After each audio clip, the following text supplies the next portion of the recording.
하나님의 말씀 마태복음 16장 21절로 24절까지 말씀을 보겠습니다.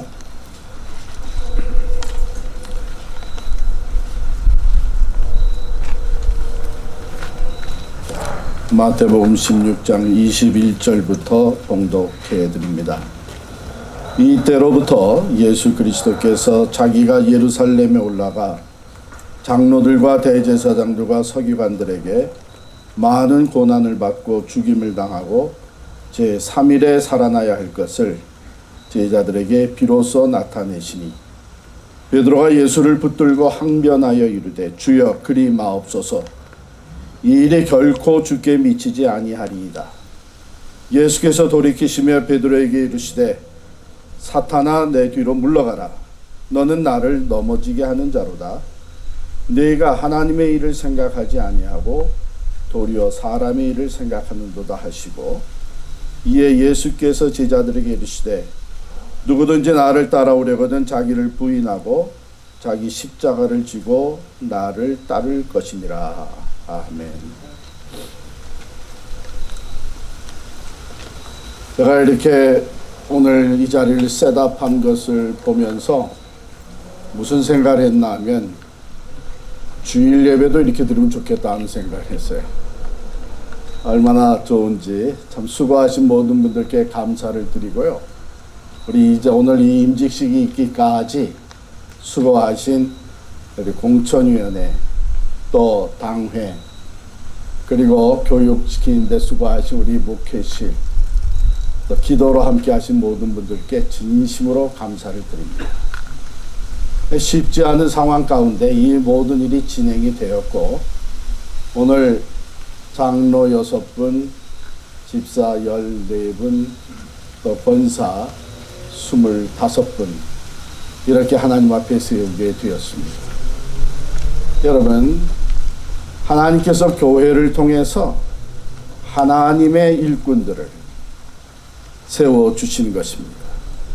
그러므로 사실 이것은 어려운 길이지만 그래서 어떤 분들은 이 목사 안수식 또 장로 장립식 하면 이걸 축하해야 될지 위로해야 될지 모르겠다는 거예요.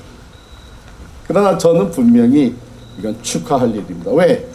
하나님의 세우심을 받은 종들이 하나님이 주시는 직분을 받으신 겁니다. 그러므로 이것을 우리가 마음껏 축하하고 축복하며 또 기도해야 될 일이죠. 오늘 저는 신실한 제자, 충성된 일꾼이라는 제목으로 말씀을 드리겠습니다. 이미 읽어드린 말씀에 보면 예수님께서 베드로를 책망하는 말씀이 나와요. 근데 이 책망이 매우 아마 베드로의 마음에는 아니 이렇게까지 얘기할 필요가 있는가?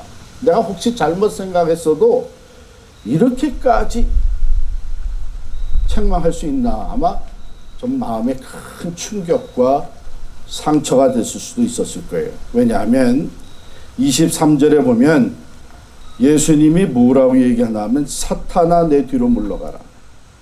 너는 나를 넘어지게 하는 자로다. 내가 하나님의 일을 생각하지 아니하고 도리어 사람의 일을 생각한도다 하시고 도대체 베드로가 무슨 일을 했습니까? 예수님께서 이제 예루살렘에 올라가서 장로들과 대제사장과 서기관들에게 많은 고난을 받고 죽임을 당하고 제3일에 다시 살아날 것을 비로소 나타내셨어요. 전에 몰랐던 건데 새롭게 이 앞으로 이 일이 일어날 것이다.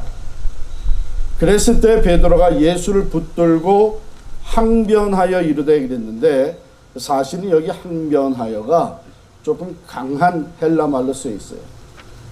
책망하며 이르되 그렇게 되어 있어요. 원래 뜻은. 그러니까 지금 베드로가 감히 주님을 책망하듯이 항변을 하는 거예요. 어쩌면 베드로가 굉장히 우쭐해져 있었겠죠. 뭐냐 하면 그 전에 위대한 신앙 고백을 하고 주님의 놀라운 칭찬을 받고 내가 이 반석 위에 내 교회를 세우겠다고 하는 놀라운 비밀의 약속을 받았습니다. 우쭐했을 거예요. 그래가지고 이젠 예수님 앞에 항변하면서 주여 그리 마옵소서 이 일이 결코 주께 미치지 아니하리이다. 자, 그러면 예수님은 이 말씀을 들으시고 왜 사탄아 내 뒤로 물러가라 이렇게까지 얘기하셨을까? 그 다음에 보면 너는 나를 넘어지게 하는 자로다. 네가 하나님의 일을 생각하지 아니하고 도리어 사람의 일을 생각하는 거다.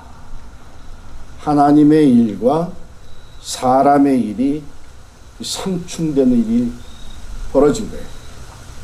자, 그럼 우리가 한번 생각을 해봅시다. 하나님의 일이라고 하면 어떤 걸까요? 하나님의 일은 하나님이 영광을 받으시는 일입니다.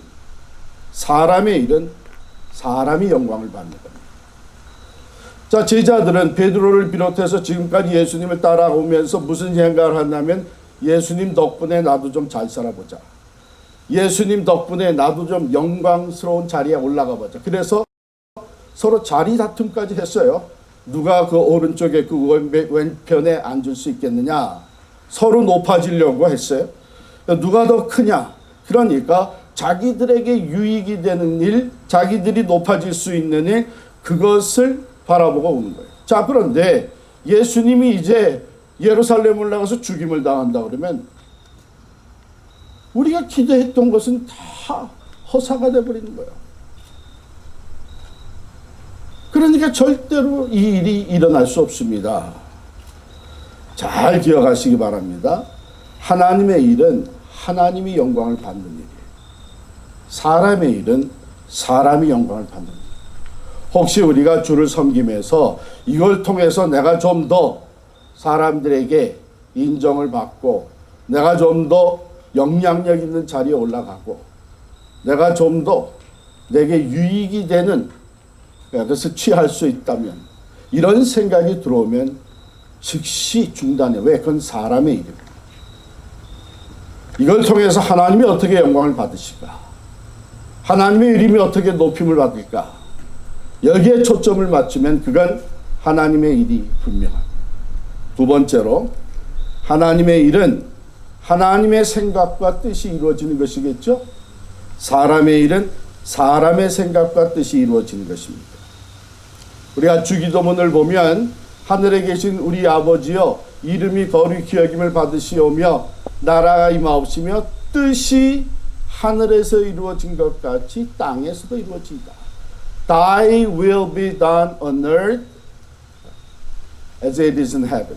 하늘에서 Thy will, 주의 하나님의 뜻이 이루어진 것 같이 땅에서도 이루어진다. 그런데 우리는 종종 이 Thy will을 바꾸어서 My will be done on earth 이렇게 생각할 때가 있어요.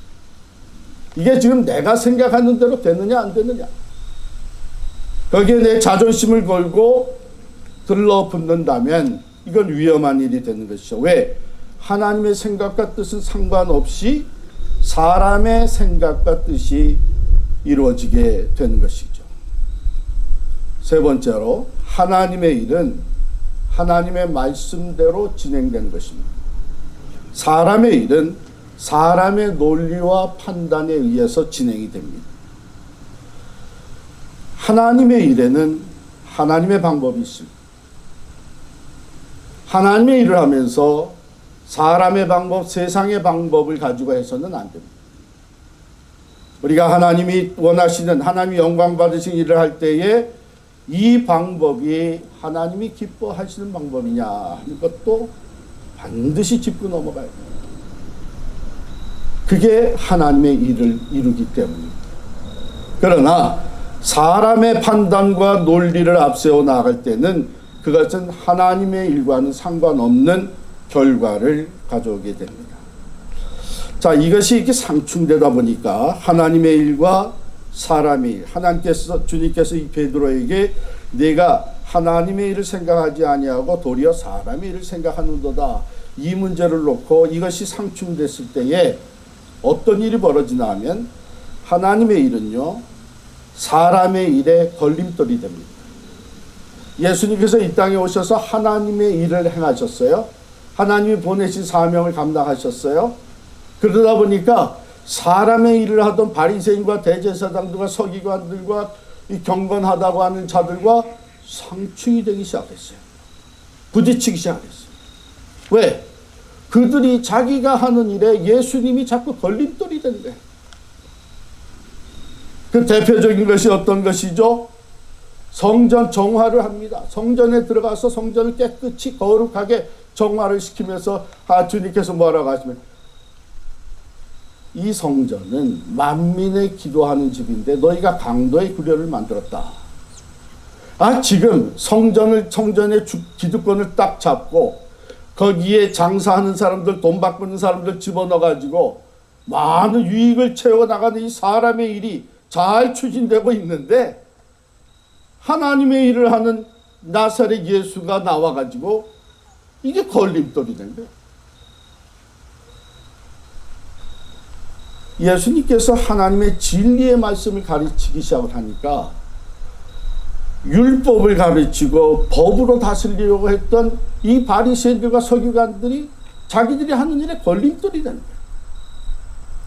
예수님께서 자기의 정체를 밝히 드러내시니까 나와 아버지는 하나다. 아버지께서 일하시니 나도 일한다. 아버지가 내 안에, 내가 아버지 안에 있다. 이러면서 자기의 정체성을 밝히 드러내시니까 이게 사람의 일을 하는 이 종교 지도자들에게 걸림돌이 된 거예요. 그래가지고 예수를 핍박합니다. 십자가에 못 박습니다. 하나님을 모욕했다 그래서 죽이기로 결정합니다. 이와 같이 하나님의 일은요, 사람의 일에 걸림돌이 됩니다. 그렇기 때문에 우리가 하나님의 일을 해 나갈 때에 반드시 사람들에 의해서 우리가 반대에 부딪히게 돼 있어요. 이것은 같이 갈 수가 없는 것이죠. 반대로 또 사람의 일은 하나님의 일에 걸림돌이 됩니다.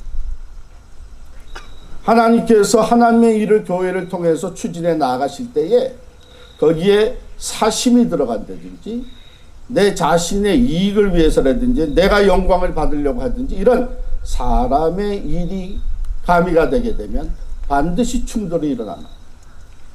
그래서 이게 서로가 서로에게 걸림돌이 됩니다. 그래서 예수님이 베드로에게 뭐라 그랬냐면, 너는 나를 넘어지게 하는 자로다. You are a stumbling block to me. 나를 걸려서 넘어지게 하는 자다. 내가 지금 하나님이 원하시는 일을 위해서 예루살렘의 고난의 길, 십자가의 길로 올라가는데 너는 나를 걸려서 넘어지게 하는 자다. 자, 이것이 예수님께 아주 심각한 일이었기 때문에, 또 오늘날에도 이것이 매우 시리어스한 문제가 되기 때문에 예수님은 베드로를 보면서 뭐라고 그러냐면, 사탄아 내 뒤로 물러가라. 너는 나를 넘어지게 한다. 내가 가는 길을, 아버지의 뜻을 이루는 이 길을, 아버지의 영광을 위해서 가는 이 길을 내가 가로막는구나. 자, 여기서 정말 예수님이 베드로를 사탄이라고 했을까요? 그건 아니에요. 사탄이 베드로를 통해서 예수님의 길을 가로막고 있는 것을 보신 거예요. 이 사탄은요, 바로 그 한 3년 전에 예수님이 공생애를 시작하실 때에 40일 광야에 가서 금식하며 기도할 때에 그 예수님의 길을 아예 시작부터 막으려고 했던 그 마귀입니다. 시험했습니다.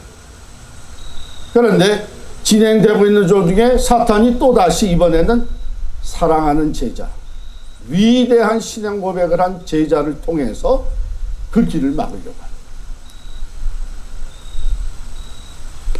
그걸 보셨기 때문에 사탄아 내 뒤로 물러가라. Get behind me. 내 앞에 있지 말고 내 뒤로 물러가라. 내 길을 막지 말고 물러가라고 명령하십니다. 자, 여기서 우리는 이것을 심각하게 받아들일 수밖에 없는데, 왜냐하면 이 베드로가 누굽니까? 바로 앞서서 위대한 신앙 고백을 한 사람입니다. 주는 그리스도시요 살아계신 하나님의 아들이니이다. 그래서 예수님께서 엄청난 칭찬을 하셨는데 지금은 베드로가 사탄의 역할을 하고 있는 거예요. 그럼 왜 이렇게 됐느냐?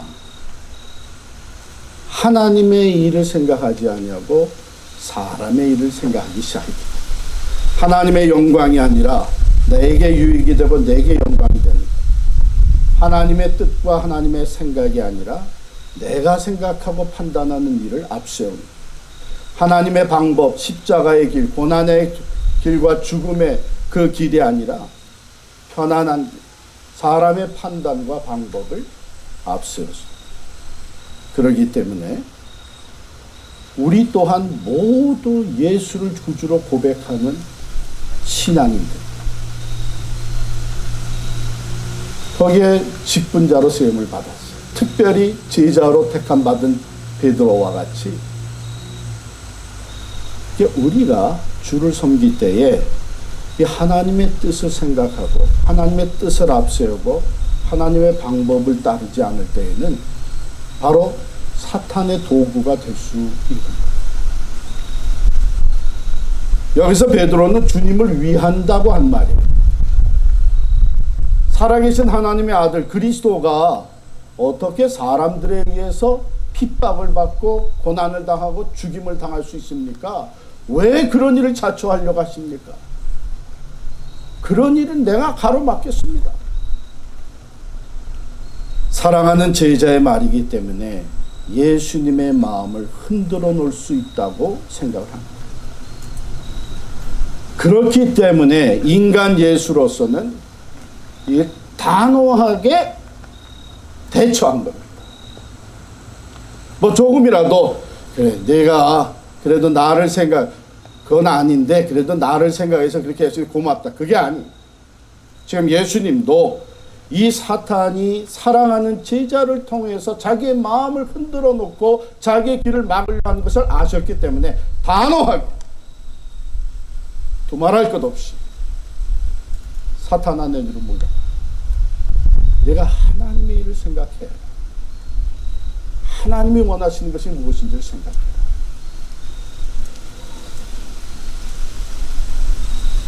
그런데 문제는 우리가 하나님의 뜻을 잘 모른다는 거예요. 그렇잖아요. 어떤 때는 우리 성도들께서 와서 기도 요청을 해요. 지금 이게 이런 문제에 이런 진퇴양난에 놓였는데요, 목사님.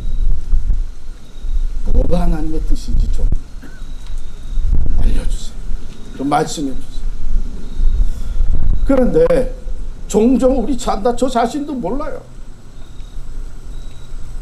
뭐가 하나님의 뜻인지 밝히 알 수가 없을 때가 많습니다. 그리고 우리는 사람의 일에 익숙해 있는 사람들. 세상에서 우리가 일을 하면서 사람들의 생각과 사람들의 논리와 사람들의 판단과 사람들의 경험에 의해서 많은 것이 움직이고 있기 때문에 우리는 거기에 아주 익숙되어 있는 사람들입니다. 그렇기 때문에 때로는 세상 경력이 화려할수록 사람의 생각과 판단이 기준이 되어 있어요. 왜? 사람들에게 인정을 받고 사람들이 기대하는 것을 해내는 사람이기 때문에. 그럼 우리가 하나님의 뜻을 알고 하나님의 생각을 밝히 깨달을 수 있으려면 어떻게 해야 되느냐? 말씀과 기도입니다. 하나님의 생각은 하나님의 말씀 성경에 담겨져 있습니다. 하나님의 뜻은 하나님이 말씀에 나타내 보여줬습니다. 그러니까 우리는 주의 부르심을 받아서 하나님의 일꾼으로 섬기면서 사람의 생각이 아니라 사람의 일이 아니라 하나님의 일을 감당해 나가려면 말씀을 읽어야 됩니다. 말씀을 공부해야 됩니다. 하나님의 말씀을 통해서 하나님의 생각에 익숙해져야 합니다. 우리는 세상에 너무나 많이 익숙해졌는데 이제는 하나님의 일을 하는 사람들은 하나님의 말씀을 통해서 하나님의 생각과 하나님의 뜻을 계속 배우면서 거기에 익숙해져야 돼요.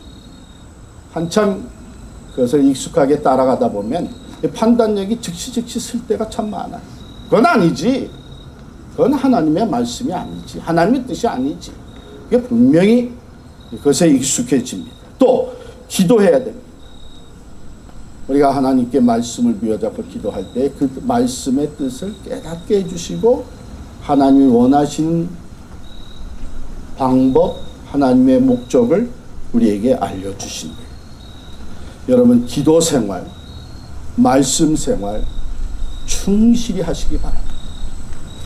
그렇지 않게 되면 말씀을 떠나서 하나님의 일이 아니라 사람의 일로 치닫을 수가 있습니다. 자, 이러한 상황 속에서 예수님이 24절에 제자도를 얘기하세요. 누구든지, 이것은 베드로가 하고 있었던 일을 이 시점으로 해서 다른 제자들을 다 모아서 말씀하십니다. 이에 예수께서 제자들에게 이르시되 누구든지 나를 따라오려거든 자기를 부인하고 자기 십자가를 지고 나를 따를 것이니라. 자기를 부인해야 된다 이것이. 하나님의 말씀과 또한 기도로 하나님의 뜻을 깨닫고 그 뜻을 따르기 위해 나 자신을 내려놓는 훈련입니다. Deny yourself. 하나님의 말씀 앞에 내 생각을 내려놓고 하나님의 말씀 앞에 내 방법을 내려놓고 겸손하게 하나님의 뜻을 받아들이고 하나님의 말씀에 순종하는 것. 이것이 제자도의 첫 번째. 자신을 부인하고 두 번째 자기 십자가를 지고 나를 쫓을 것이니라. 요게 말이죠. 많은 사람들이 자기를 힘들게 하는 사람을 자기 십자가라고 생각합니다. 그래가지고 며느리는 이 자기 시어머니가 십자가래. 시어머니는 또 자기 며느리가 십자가래. 그래서 자기를 고통스럽게 하고 힘들게 하고 한 사람을 십자가라고 생각해요. 근데 여기 조금 더 생각해 볼 필요가 있습니다. 물론 십자가 될 수도 있습니다만은 여기서 주님이 말씀하시는 것은 자, 예수님의 십자가를 생각해 보세요. 예수님의 십자가는 수치와 부끄러움과 고통과 또한 그 아픔과 희생, 이게 예수님의 십자가잖아요. 자, 그러면 예수님이 왜 그 십자가를 지시게 되셨어요? 뭐 때문에 예수님이 그 십자가를 지시게, 그 수치와 부끄러움과 고난과 희생을 당하게 됐어요? 예수님이 적당히 그 종교 지도자들과 타협했으면 그거 안 집니다. 그러나 진리대로 말씀하시고 진리대로 행하시다 보니까 이 고난을 당하게 되고 수치와 부끄러움의 십자가를 채찍을 맞게 되고 나중에 죽임까지 당합니다. 예수님이 그들이 원하는 대로 율법을 주장했으면 십자가 안 집니다. 그들이 자기 편으로 받아들였을 거예요. 율법주의자들.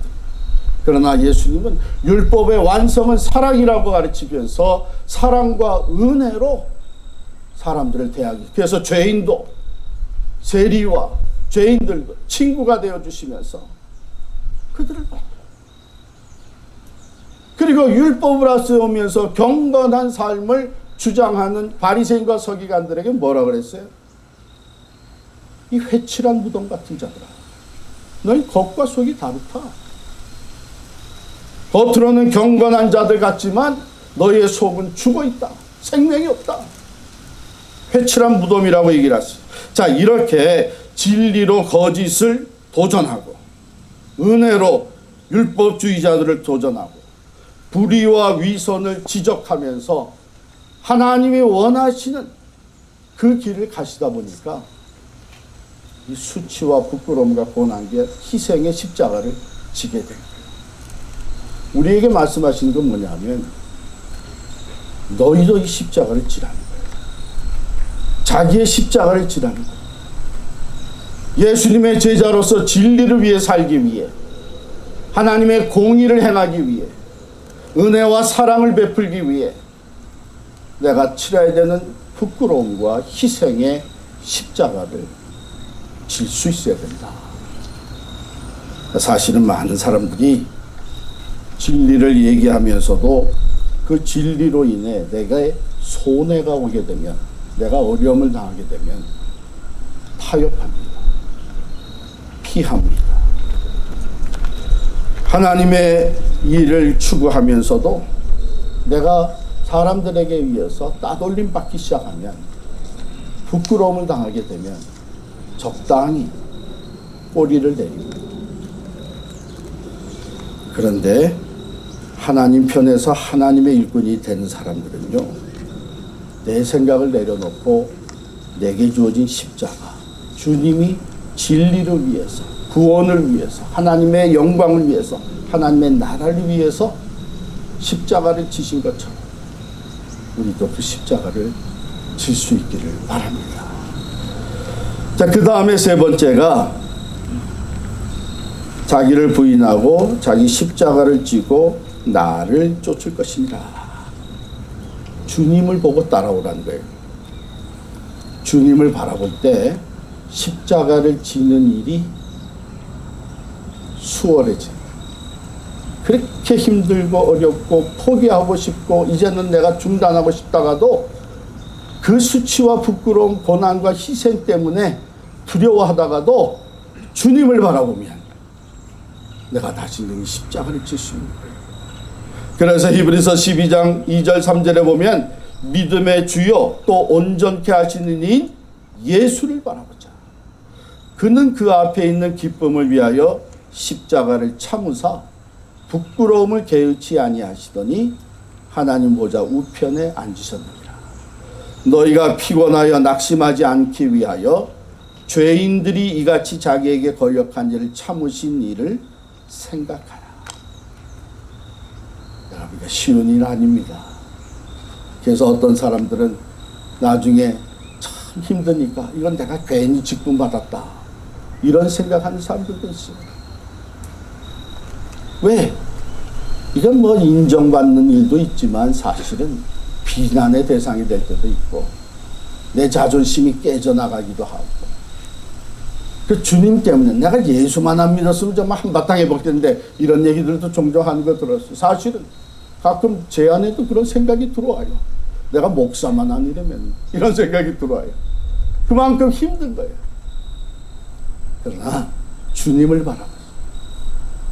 믿음의 주여 또 온전케 하시는 우리의 믿음을 붙잡아 주시고 믿음을 세워주시고 우리로 능히 그 길을 갈 수 있도록 도우시는 주님, 그 주님이 앞서 당하신 그 모든 것을 바라볼 때에 우리도 기쁜 마음으로 주님 가신 그 길을 따라갈 수가 있는 것이죠. 결론으로 말씀드립니다.